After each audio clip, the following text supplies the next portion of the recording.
మంత్రుల బృందం కాళేశ్వరం ప్రాజెక్టు పరిశీలన ముగిసింది. మంత్రులు ఉత్తమ్ కుమార్ రెడ్డి, పొన్నం ప్రభాకర్, పొంగులేటి శ్రీనివాస్ రెడ్డి, శ్రీధర్ బాబు, కోమటిరెడ్డి వెంకటరెడ్డి హైదరాబాద్ నుండి హెలికాప్టర్లో బయలుదేరి భూపాలపల్లి జిల్లా మహదేవ్పూర్ మండలం అంబట్పల్లిలోని మేడిగడ్డ బ్యారేజీ వద్దకు చేరుకున్నారు. అనంతరం హెలికాప్టర్ నుంచి కాళేశ్వరం ప్రాజెక్టు పరిశీలన వీక్షించారు.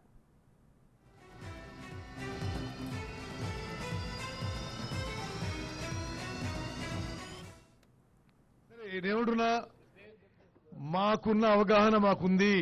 మేము కూడా గతంలో ప్రభుత్వంలో ఉన్నాము. ఈ నిర్ణయాలు కొన్ని రాజకీయ కోణం వల్ల ఇక ఇతర మతలబుతో తీసుకునే అని చెప్పి మా అభిప్రాయం. ప్రజలు మాకు మ్యాండేట్ ఇచ్చారు. ఇవన్నీ ఇరిగేషన్ శాఖని సరిదిద్దుతో ప్రక్షాళన చేస్తామని చెప్పి నేను మనం చేస్తున్నాను. మరి ఎక్కువ బ్లాక్స్ లో ఇది అట్లనే ఉంటే సే రీబిల్డింగ్ కాస్ట్ తో సహా ద ప్రాజెక్ట్ బికమ్స్ కంప్లీట్లీ అంటే inoperational or less operational for a period of time. అంటే మీరు ఆ రిపేర్కి పెట్టే ఖర్చుతో అదనంగా మొత్తం ప్రాజెక్ట్ మీద పెట్టిన పెట్టుబడి ఇంట్రెస్ట్ పే చేయాలి, కానీ మనకేమీ చుక్క నీళ్ళు వచ్చే అవకాశం అవపడదు. సో వీఆర్ హోపింగ్ దట్ ఇది final decision and will be done after the inquiry. Experts committee ఉంటుంది, క్యాబినెట్లో డిస్కస్ అయ్యి జరుగుతుంది. మరి ఇది ఒక డీప్ కన్సర్న్ ఉన్న విషయాన్ని మనం చేస్తున్నాను. ఈ బాంబుతో డ్యామేజ్ అనే విషయం కొంత ఇది ఇన్ఎక్స్ప్లికబుల్గా ఉంది. ఎందుకంటే normally barrages and dams earth quakes resist చేయడానికి కూడా కడడం జరుగుతుంది. Actually they have to resist in earth quake. మరి ఇంత బాంబు ఏమైనా డ్యామేజ్ చేస్తున్నారు, అది it is totally doesn't look appropriate. సరే నేనుడునా సాగునీటి శాఖ అధికారులు కాళేశ్వరం ప్రాజెక్టుపై పవర్ పాయింట్ ప్రెజెంటేషన్ ఇచ్చారు.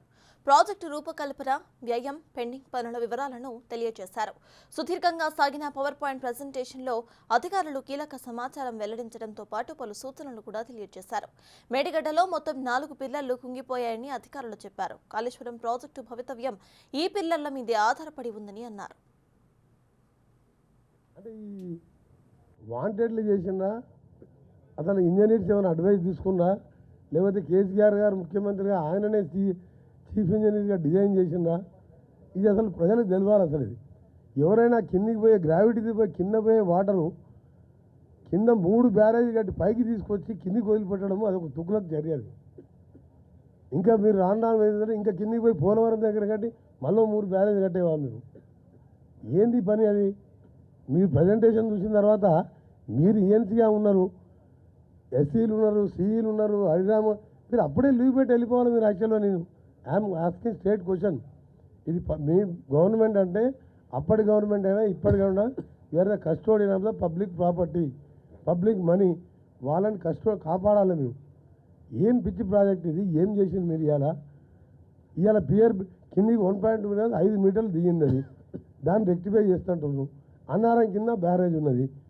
ఎప్పుడు ఎంత ఫ్లో వస్తుందో తెలియదు. ఒక ఫ్లో వచ్చి మొత్తం కొట్టుకుపోయిన తర్వాత ఎవడి భరించాలి ఇవన్నీ? రెండవది, అవసరం లేకుండా మీరు రిజర్వాయర్ పేరు మీద 3rd TMC తీసుకొని ఎవరో కేసీఆర్ బంధువుకు మీరు అది కట్టిపెట్టి నామినేషన్ మీద, అంటే అండర్స్టాండింగ్ టెండర్ మీద, అది అవసరమే లేదు 3rd TMC. ఆ రోజు కూడా నేను అసెంబ్లీలో చెప్పిన, ఇంత వేస్ట్ ఆఫ్ మనీ చేసి ఇవాళ SLBC టన్నల్ లాంటి ప్రాజెక్టులు, గ్రావిటీతో వచ్చే ప్రాజెక్టులు, పాలమూరు, రంగారెడ్డి, కల్వకుర్తి, నెట్టెమ్మాడ, భీమా, ఇవన్నీ కూడా మేము మొదలుపెట్టే 30% ఉన్నాయి. అలాగే 10,000 కోట్లు పెడితే అన్నీ కంప్లీట్ అయ్యి ప్రాణాయిత కంప్లీట్ అయితే చేయవల్లే వరకు నీళ్ళు పోతాయి. ఇవాళ తెలంగాణ ఎక్కడ ఉంటుంది మనం? అందుకనే ఇప్పటికి రిక్వెస్ట్ ఏంటంటే మీరు ఈ ప్రజెంటేషన్స్ ఇవన్నీ కూడా మాకు తెలిసినాయి. టోటల్గా ఇంజనీరింగ్ డిపార్ట్మెంటు సీఎం ఉన్నా సరే తప్పు. మేడిగడ్డ తరువాత మంత్రుల బృందం సుందిళ్ల, అన్నారం బ్యారేజీలను పరిశీలించారు. మంత్రులతో పాటు ఎమ్మెల్సీ జీవన్ రెడ్డి, ఎమ్మెల్యే వివేక్ కూడా పర్యటనలో పాల్గొన్నారు.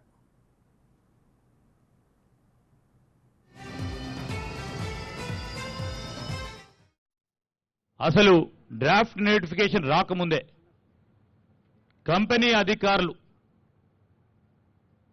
వేరే ఇతర పేర్ల మీద రైతుల దగ్గర కొనుగోలు చేసి దాని తర్వాత డ్రాఫ్ట్ నోటిఫికేషన్ వేసి ఈరోజు రైతులకు అన్యాయం చేసే విధంగా అన్యాయం జరిగింది.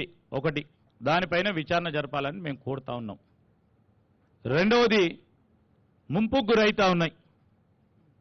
ముంపుకు గురైతా ఉన్న ఆ రైతు సోదరులకు సంబంధించి ఎప్పుడూ లిఫ్ట్ చేసినా ఇంతకుముందు చెప్పినట్టు నీటి ప్రవాహం పెరిగినా మరి మీరు ఎఫ్ఆర్ఎల్ అనేక సందర్భాల్లో 2 సార్లు రివ్యూ మీటింగ్కు నేను ప్రతిపక్ష శాసనసభ్యుడిగా ఉన్నప్పుడు మరి మురళీధర్ రావు గారు కానీ ఈ ప్రాంతానికి సంబంధించిన వెంకటేశ్వర్లు గారు కానీ ఎఫ్ఆర్ఎల్ మొత్తం పూర్తి స్థాయిలో అధ్యయనం చేసిన తర్వాతనే అంతవరకు సేకరణ చేశామని చెప్పారు.